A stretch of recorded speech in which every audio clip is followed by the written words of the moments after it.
Assalamualaikum, Kiai. Ketukan pintu disertai suara yang cukup familiar dan bisa dipastikan mengganggu ketenangan muncul seketika. Xian dan Kevin menyusul, dengan membawakan keranjang buah di sana. Xian yang menyadari keberadaan Kiai Husain di dalam ruangan sontak menepuk bibirnya, sungguh dia pikir hanya ada Xian serta keluarganya di sini. Waduh, ada Kiai sungguhan. Tidak Xian sama saja. Mikhail hanya bisa berdehem dan membuang kegugupannya. Jangan ditanya semalu apa, ingin sekali dia melempar wajah Xian dengan sapu lidi. Hehe Abi, Umi Assalamualaikum. Xian mencium punggung tangan mereka bergantian. Tidak sulit untuk Xian mencuri hati seseorang, dahulu saja dia mampu menjadi menantu idaman hanya karena dia yang sopan dari hal kecil semacam ini. Putramu begitu mirip, tampan sekali. Yang ini siapa, Pak Mikhail? Ini Evan, menantu saya yang paling tua, tutur Mikhail mengenalkan menantu mode serius yang memang konsisten dengan wajah datar dan sikap dinginnya. Wah, aku pikir putramu juga karena mirip dari wajahnya. Bukan orang pertama yang mengatakan hal itu, sudah banyak. Bahkan sejak Evan baru dikenalkan sebagai menantu oleh Mikhail. Sementara Evan berkenalan serius bersama Kiai Husain, Xian kini menghampiri Xian yang kini duduk di pembaringan. Wajahnya terlihat mengejek, dan Xian sangat sadar itu. Waduh, Kiai masa begini saja sudah sakit. Kau tahajud setiap malam atau apa sampai tumbang begini? Tanya Xian berbisik lantaran khawatir ada yang mendengar pertanyaannya. Kau mau mati? Berhenti memanggilku Kiai. Bisik Xian dengan giginya yang kini bergemelutuk. Ahahaha, serius aku tanya, kau sudah menerobosnya? Kalem, Xian, apa kau tega? Cek, sudah menjauh sana, bajingan. Kenapa kau menyebalkan sekali? Eits, jaga mulutnya. Masa menantu Kiai bicara kasar? Ya Tuhan, kenapa aku harus dikandung bersamaan manusia ini? Saya sebenarnya membebaskan menantu saya untuk tinggal di mana, senyamannya saja. Tapi, jika boleh Xian tetap tinggal bersama kami saat ini, Pak. Tapi, Kiai, apa tidak sebaiknya istri ikut suami saja? Masih di kamar yang sama, Mikhail tampaknya betah berbincang bersama Kiai Husain. Keduanya tengah membahas masa depan putra dan putri mereka. Sama-sama ingin bersama menantu, kalau dari kalimatnya Mikhail ingin Zalina tinggal di rumah utama. Sementara Kiai Husain juga menginginkan Xian tetap berada di rumahnya. Keduanya sama-sama memiliki alasan. Mikhail menginginkan Zalina menjalani hidup sebagai menantu keluarga Megantara, dan tidak berjauhan seperti Sheila. Alasannya cukup masuk akal, Mikhail hanya ingin Zalina diperlakukan bak putri kerajaan dengan kekayaannya. Jika Mikhail punya alasan terkait kenyamanan dan kemewahan, Kiai Husain justru berbeda. Dia menginginkan Xian untuk tinggal di lingkungan itu demi agamanya, itu saja. Bukan berarti Kiai Husain menyepelekan keluarga Mikhail. Akan tetapi, dia kerap mendapati Xian bingung dalam ibadahnya. Hal itu yang membuat Kiai Husain berpikir Xian membutuhkan lingkungan yang akan membentuk keimanan dari kebiasaan yang dia jalani. Hanya beberapa waktu saja, Pak. Tidak lama, saya ingin mengenal Xian lebih dalam lagi. Xian menatap dari kejauhan bagaimana mertuanya meminta restu pada sang papa. Seorang Xian bukan pria bodoh. Dia mampu menerka maksud pembicaraan seseorang dari cara bicaranya. Alasan sebenarnya Kiai Husain memintanya untuk tinggal di rumah itu lebih lama, bukan hanya karena ingin mengenal lebih dalam. Tapi, Abi, menurut Umi soal itu kita serahkan saja pada yang bersangkutan, kita sebagai orang tua hanya bisa mendukung keputusan mereka. Umi Rosita turut angkat bicara, khawatir jika besannya itu tidak terima. Iya, keputusan memang tetap di tangan Xian, Umi. Apa yang Abi katakan tadi hanya keinginan saja, tutur Kiai Husain kemudian mengulas senyum. Kiai Husain tidak bermaksud yang bagaimana. Dia memang termasuk orang yang membebaskan putrinya jika ingin ikut suami seperti Mahdania, kakak kandung Zalina. Hanya saja, untuk Sean, dia memang memiliki keraguan andai dilepas begitu saja. Walau memang ada Zalina yang mungkin bisa membimbing Sean untuk hal kecil. Namun, tentu akan banyak hal yang Sean harus dapatkan dari orang yang lebih mampu membimbingnya. Kiai Husain sangat menerima Sean, bahkan sepenuh hati. Dia tidak masalah sekalipun namanya dipandang hina oleh keluarga Bramanto saat ini. Kendati demikian, keresahan Abrizam yang mengatakan jika Al-Fatihah saja Sean tidak bisa tetap menjadi kekhawatiran Kiai Husain. Menurutmu bagaimana, Zia? Iya, Mas. Aku juga setuju. Ada baiknya urusan ini mereka sendiri yang putuskan. Sean sudah dewasa, tentu dia mampu menentukan pilihannya. Zia mulai bicara, sebagai seorang ibu dia seakan mampu menangkap maksud dari Kiai Husain. Tapi untuk keinginan Kiai barusan ada baiknya kita pertimbangkan. Akan lebih baik Sean tetap di sini dulu agar bisa dibimbing Kiai secara langsung. Karena tidak perlu dijelaskan bagaimana kekurangan Sean. Dia diterima dengan baik saja sudah bersyukur, apalagi jika Kiai Husain bersedia membimbingnya. Sean mengulum senyumnya, dia melirik Sean yang kini mendengarkan dengan seksama pembicaraan mereka. Sungguh saat ini Sean tengah susah payah menahan tawa. Dari isi pembicaraan Zia, dapat disimpulkan memang sang mama menginginkan Sean tetap di sini. Kiai Husain menghela napas lega lantaran Zia mengerti maksudnya. Dia tahu Sean anak baik, tapi seseorang seperti Sean memang butuh lingkungan yang membiasakan dirinya.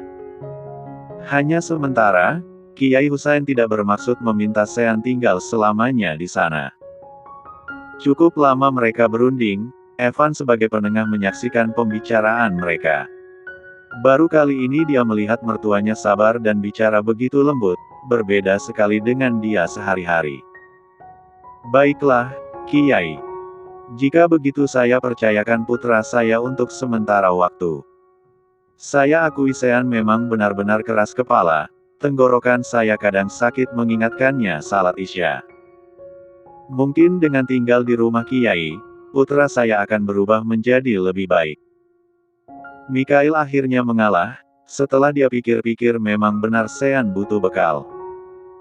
Setelahnya terserah Sean, ingin kembali ke rumah utama atau hidup mandiri bersama keluarganya kelak.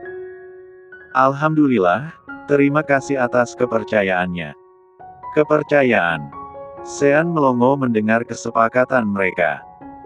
Entah perasaannya saja atau memang nyata, Zia akan memasukkan ke pondok pesantren secara tidak langsung. Ya, meski tidak seperti santri sungguhan, tapi yang membimbing pemiliknya langsung. Kuatkan hatimu, Sean. Semoga betah. Sean yang sejak tadi berdiri di sisi Sean masih terus mengucapkan kalimat yang berhasil membuat Sean emosi. Memang benar dia betah walau sedikit menyiksa, Sean merasa butuh lingkungan yang memaksanya sedemikian rupa.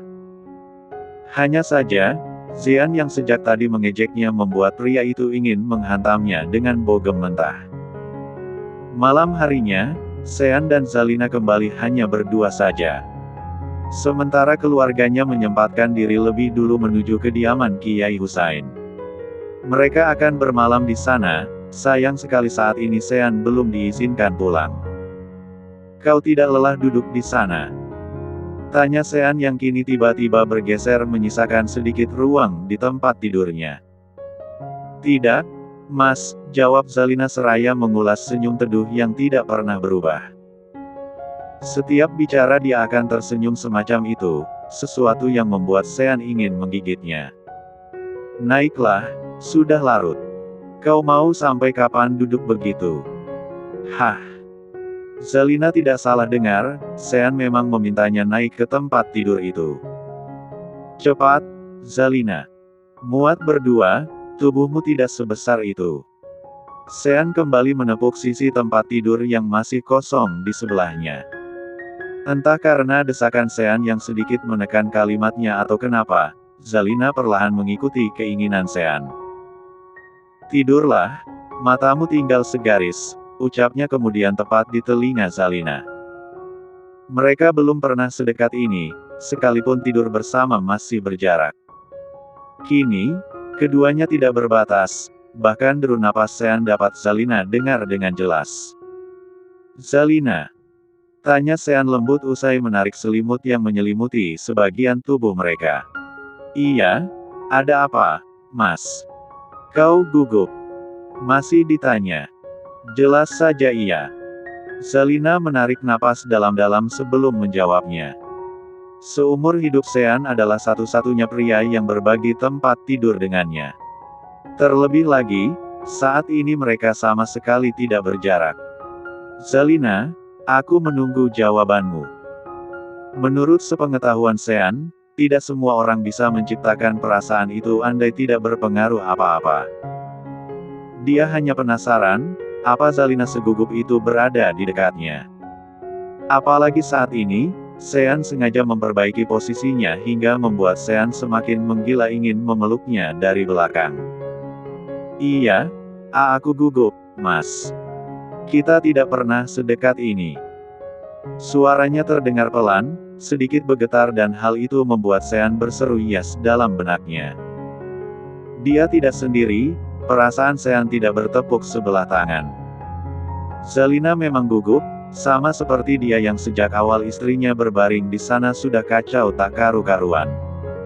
"Mas juga?" Sedikit. Sedikit berkhianat dari kata hati maksudnya.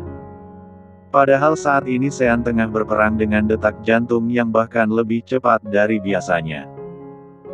Pria itu menggigit bibir berkali-kali, hal yang menjadi kebiasaannya sejak lama saat berusaha menutupi kegugupannya.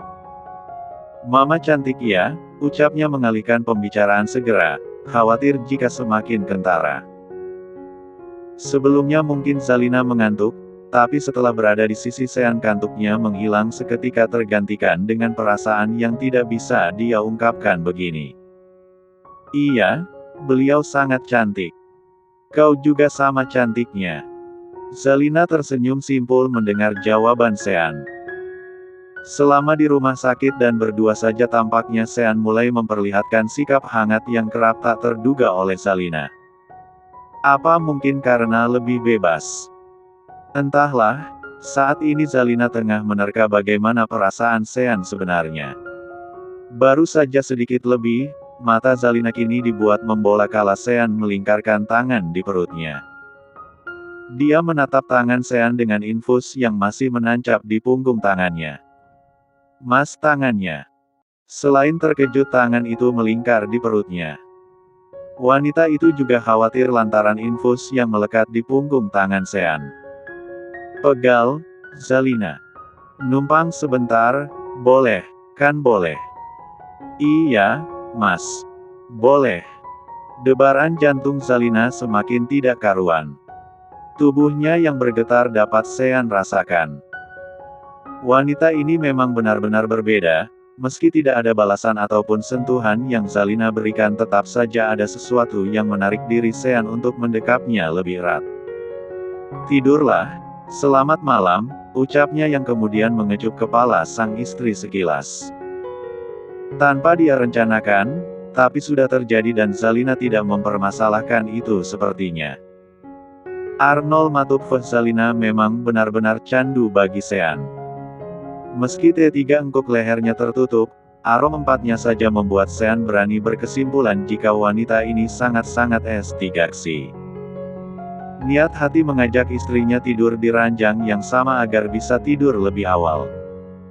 Namun, yang terjadi justru berbeda dan jauh dari ekspektasinya. Sean tidak bisa tidur pada akhirnya, beberapa kali dia mencoba memanggil sang istri, tapi memang tidak ada jawaban lagi. Tidur sungguhan, Zalina memang cukup lelah. Setelah menjaga Sean sepenuhnya. Penasaran istrinya tengah berbohong atau tidak, Sean merubah posisi Zalina agar tidak membelakanginya. Infus di tangan sedikit mengganggu, sebenarnya ingin sekali Sean lepaskan. Namun, jika dia melakukan itu maka besar kemungkinan perhatian Zalina tidak akan sehangat kemarin. Begini lebih baik. Dia menarik sudut bibir kala menatap wajah lelah Zalina yang kini mungkin tenggelam dalam mimpinya. Sean kini bertopang dagu terus menatap kagum setiap inci dari wajah Zalina. Bulu matanya yang lentik, hidung bangir dengan alis yang tidak dilukis seperti wanita lainnya masih membuat Sean gemas sendiri. Apa kau sudah menerobosnya? Kalem, Sean. Apa kau tega? Lamunannya mendadak buyar kala mengingat bisikan setan tadi siang. Sungguh, naluri kelelakiannya masih kerap tidak sadar diri hingga tetap berpikir ke arah sana. Sean menggeleng cepat, berusaha menepis perasaan semacam itu. Baru saja Sean sedikit lebih tenang, Zalina justru berbalik menghadap ke arahnya. Jelas dia bertiga lora, anak rambut yang mulai terlihat akibat pergerakannya membuat Sean bertiga sir. Begitu lembut Sean menepikannya, menyembunyikan kembali ke dalam hijab yang menjadi pelindungnya. Keduanya hanya terpisah beberapa centi saja. Tatapan Sean kini beralih pada B1 bir ranum yang sempat dia rasakan malam itu secara tidak sengaja. Batinnya bertiga jolak, jiwa Sean berontak hingga Sean bergerak untuk meng-3 kap pelan B1 bir Zalina demi memastikan sesuatu dalam dirinya hanya sekilas, istrinya tetap bergeming. Sama sekali tidak bereaksi dan Sean berpikir yang dia lakukan aman-aman saja. Pria itu menahan napas seraya meng-1 git bip 1 R-nya, sejak tadi Zalina buat dirinya gugup setengah mati, tapi yang didapat hanya kecapan beberapa detik. Sepertinya tidak adil. Dia milikmu, tidak ada salahnya, Sean. Benar, Zalina memang miliknya.